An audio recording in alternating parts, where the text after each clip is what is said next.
At 4:03 a.m., the screwdriver sank into my shoulder like a burning truth I'd been avoiding for years. My stepbrother's face hovered above me, twisted with something between hatred and pleasure. I remember the warmth first, blood pooling against my neck, sticky, alive. Then my parents' laughter, soft, dismissive. "You're so dramatic." That line, of all things, cut deeper than the metal. When the room tilted and the air grew heavy, I pressed my thumb twice on my phone under the blanket. SOS, sent. Then darkness. He wasn't always a monster. When my mother remarried, I was 14, he 15. He'd defended me once, outside the school gates, when seniors mocked my accent. He threw a punch that day, bloody knuckles, wild eyes. "No one touches my sister," he said. I believed him.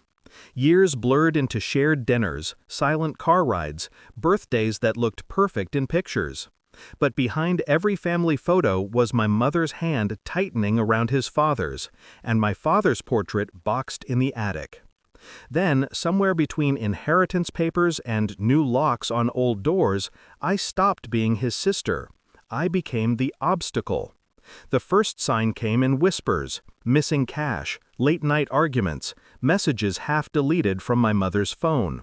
Then came the scratches on my car, the key left in the ignition, the gas tank emptied overnight. Small things, until one night I overheard him.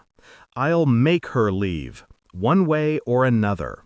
The words didn't sting, they focused me. My father's house was never theirs to own. I had proof. Deeds, wills, voice recordings, the kind people ignore until they're printed in evidence. So I played the obedient daughter, ate dinner with them, laughed when my mother mocked my drama, and at night I planned.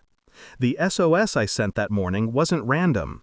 It went to two people, one a neighbor who'd served as a paramedic, the other my father's lawyer. When I woke up in the hospital, shoulder stitched and soul sharpened, I didn't cry. The detective asked if I wanted to press charges. I said, not yet, because pressing charges would have been mercy, and mercy was for people who regret. 2 months later, I returned home. My stepbrother was on bail, pretending normalcy. He'd glance at my shoulder, the way you look at a dent you caused but can't fix. My parents avoided me, their laughter quieter now. The air in that house was a graveyard of things unspoken. I started leaving evidence out, casually, like breadcrumbs. A recording on the counter, a copy of the medical report on the dining table, the screwdriver sealed in a bag in the fridge. He found each one, panicked more each day. The night before the hearing, he came to my room. "You think you can ruin me?" he hissed. I didn't answer. I just smiled. That terrified him more than any scream could. In court, his lawyer called it a misunderstanding, a family argument that got out of hand. But I'd spent those sleepless months turning pain into precision.